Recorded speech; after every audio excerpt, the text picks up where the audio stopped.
ওপেনলিগুলো চালাইতেছে। 3টা ভাই মারা গেছে কুইত মৈত্রীতে বসা। আর এক ভাইয়ের মাথায় গুলি লাগছে, এই যে মাত্র নিয়ে আসলাম ভাই এসিতে। এই যে হাতে এখনো রক্ত।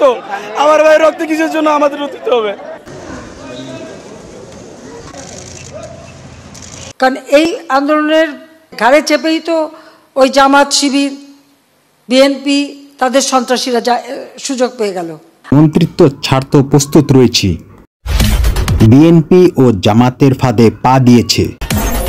শিক্ষার্থীদের আরও কোনো দাবি থাকলে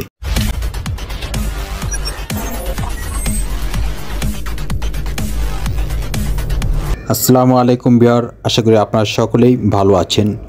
কোটা সংস্কার আন্দোলন ঘিরে উদ্ভূত পরিস্থিতিতে বিতর্কের মুখে পড়েছেন স্বরাষ্ট্রমন্ত্রী আসাদুজ্জামান খান কামাল।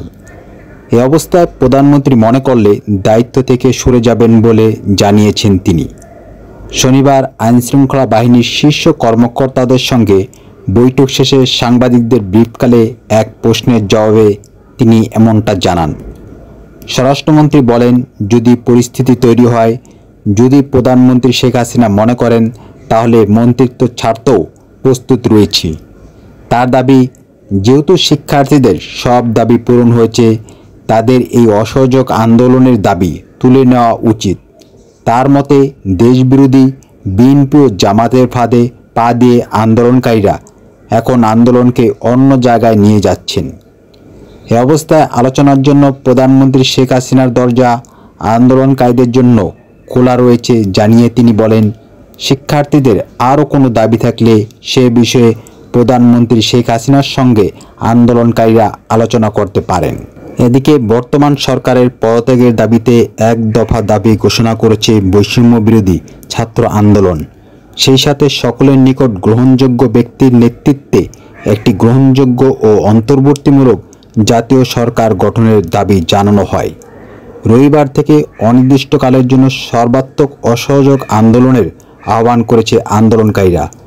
পাশাপাশি দেশের সব জেলা, উপজেলা, পাড়া, মহল্লায় বিক্ষোভ ও গণ অবস্থান কর্মসূচি, আন্দোলন চলাকালে হওয়া সব হত্যার বিচার ও সব রাজবন্দীকে মুক্ত করার আহ্বান জানানো হয়েছে। পাল্টা কর্মসূচি হিসাবে রোববার রাজধানী ও ঢাকার সব ওয়ার্ডে এবং দেশের সব জেলা ও মহানগরীতে জমায়েত কর্মসূচি পালন করার কথা জানিয়েছে আওয়ামী লীগ।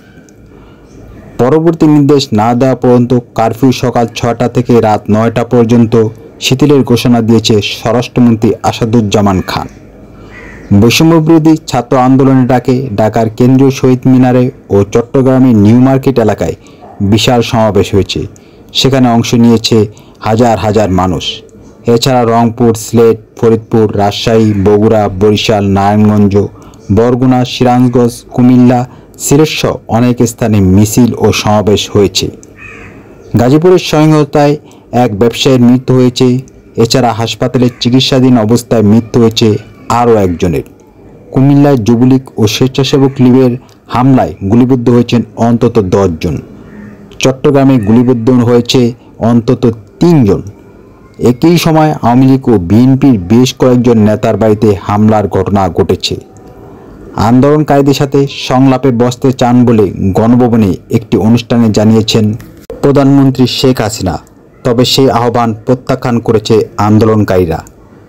বৈষম্যবিরোধী ছাত্র আন্দোলনের একজন সমন্বয়ক আসিফ মাহমুদ লিখেছেন, যখন আমরা ডিবি অফিসে বন্দী ছিলাম তখনই প্রধানমন্ত্রীর সাথে দেখা করে আন্দোলন স্থগিত করতে বলা হয়, এমনকি জোর করে গণভবনে নিয়ে যাওয়ার পরিকল্পনা চলছিল। সেই প্রস্তাবের প্রতিবাদে ও মুক্তির দাবিতে আমরা অনশনে বসেছিলাম। কোটা সংস্কার আন্দোলন ঘিরে আটক সাধারণ শিক্ষার্থীদের মুক্তি দিতে নির্দেশ দিয়েছেন প্রধানমন্ত্রী শেখ হাসিনা। অন্যদিকে বিশ্ববিদ্যালয়, স্বায়ত্তশাসিত ও সরকারি প্রতিষ্ঠানের জন্য প্রস্তাবিত বহুল বিতর্কিত প্রত্যয় পেনশন ব্যবস্থা তিনি বাতিল করেছেন। কোটা সংস্কার আন্দোলন ঘিরে উদ্ভূত পরিস্থিতিতে বিতর্কের মুখে পড়েছেন স্বরাষ্ট্রমন্ত্রী আসাদুজ্জামান খান কামাল। এ অবস্থায় প্রধানমন্ত্রী মনে করলে দায়িত্ব থেকে সরে যাবেন বলে জানিয়েছেন তিনি। শনিবার আইনশৃঙ্খলা বাহিনীর শীর্ষ কর্মকর্তাদের সঙ্গে বৈঠক শেষে সাংবাদিকদের ব্রিফকালে এক প্রশ্নের জবাবে তিনি এমনটা জানান। স্বরাষ্ট্রমন্ত্রী বলেন, যদি পরিস্থিতি তৈরি হয়, যদি প্রধানমন্ত্রী শেখ হাসিনা মনে করেন, তাহলে মন্ত্রিত্ব ছাড়তেও প্রস্তুত রয়েছি। তার দাবি, যেহেতু শিক্ষার্থীদের সব দাবি পূরণ হয়েছে, তাদের এই অসহযোগ আন্দোলনের দাবি তুলে নেওয়া উচিত। তার মতে, দেশবিরোধী বিএনপি ও জামাতের ফাঁদে পা দিয়ে আন্দোলনকারীরা এখন আন্দোলনকে অন্য জায়গায় নিয়ে যাচ্ছেন। এ অবস্থায় আলোচনার জন্য প্রধানমন্ত্রী শেখ হাসিনার দরজা আন্দোলনকারীদের জন্য খোলা রয়েছে জানিয়ে তিনি বলেন, শিক্ষার্থীদের আরও কোনো দাবি থাকলে সে বিষয়ে প্রধানমন্ত্রী শেখ হাসিনার সঙ্গে আন্দোলনকারীরা আলোচনা করতে পারেন।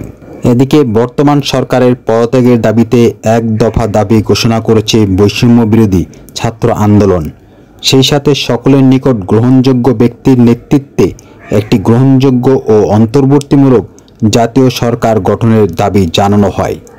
রবিবার থেকে অনির্দিষ্টকালের জন্য সর্বাত্মক অসহযোগ আন্দোলনের আহ্বান করেছে আন্দোলনকারীরা। পাশাপাশি দেশের সব জেলা, উপজেলা, পাড়া, মহল্লায় বিক্ষোভ ও গণ অবস্থান কর্মসূচি, আন্দোলন চলাকালে হওয়া সব হত্যার বিচার ও সব রাজবন্দীকে মুক্ত করার আহ্বান জানানো হয়েছে। পাল্টা কর্মসূচি হিসাবে রোববার রাজধানী ও ঢাকার সব ওয়ার্ডে এবং দেশের সব জেলা ও মহানগরীতে জমায়েত কর্মসূচি পালন করার কথা জানিয়েছে আওয়ামী লীগ।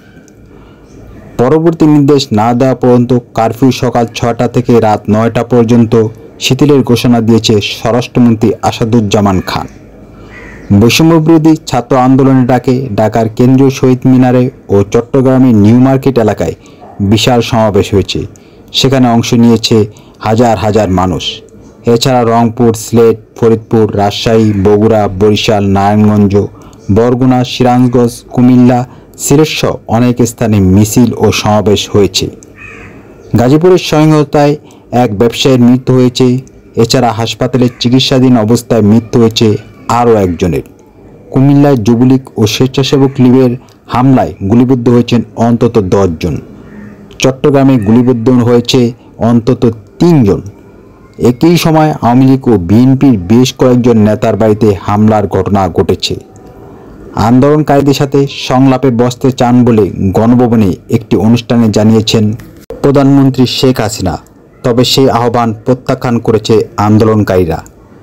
বৈষম্যবিরোধী ছাত্র আন্দোলনের একজন সমন্বয়ক আসিফ মাহমুদ লিখেছেন, যখন আমরা ডিবি অফিসে বন্দী ছিলাম তখনই প্রধানমন্ত্রীর সাথে দেখা করে আন্দোলন স্থগিত করতে বলা হয়, এমনকি জোর করে গণভবনে নিয়ে যাওয়ার পরিকল্পনা চলছিল।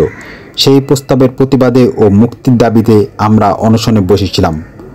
কোটা সংস্কার আন্দোলন ঘিরে আটক সাধারণ শিক্ষার্থীদের মুক্তি দিতে নির্দেশ দিয়েছেন প্রধানমন্ত্রী শেখ হাসিনা। অন্যদিকে বিশ্ববিদ্যালয়, স্বায়ত্তশাসিত ও সরকারি প্রতিষ্ঠানের জন্য এদের সাথে সংলাপে বসতে চান বলে গণভবনে একটি অনুষ্ঠানে জানিয়েছেন প্রধানমন্ত্রী শেখ হাসিনা, তবে সেই আহ্বান প্রত্যাখ্যান করেছে আন্দোলনকারীরা।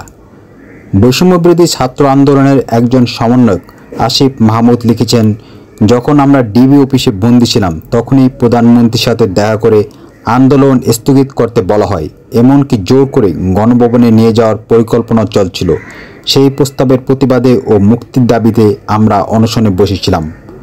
কোটা সংস্কার আন্দোলন ঘিরে আটক সাধারণ শিক্ষার্থীদের মুক্তি দিতে নির্দেশ দিয়েছেন প্রধানমন্ত্রী শেখ হাসিনা। অন্যদিকে বিশ্ববিদ্যালয়, স্বায়ত্তশাসিত ও সরকারি প্রতিষ্ঠানের জন্য প্রস্তাবিত বহুল বিতর্কিত প্রত্যয় পেনশন ব্যবস্থা তিনি বাতিল করেছেন। হ্যালো বিহার, প্রতিদিনকার আপডেট নিউজ পাওয়ার জন্য চ্যানেলটি সাবস্ক্রাইব করে রাখুন। ভিডিওটি ভালো লাগলে অবশ্যই লাইক করবেন এবং বন্ধুদের কাছে শেয়ার করবেন।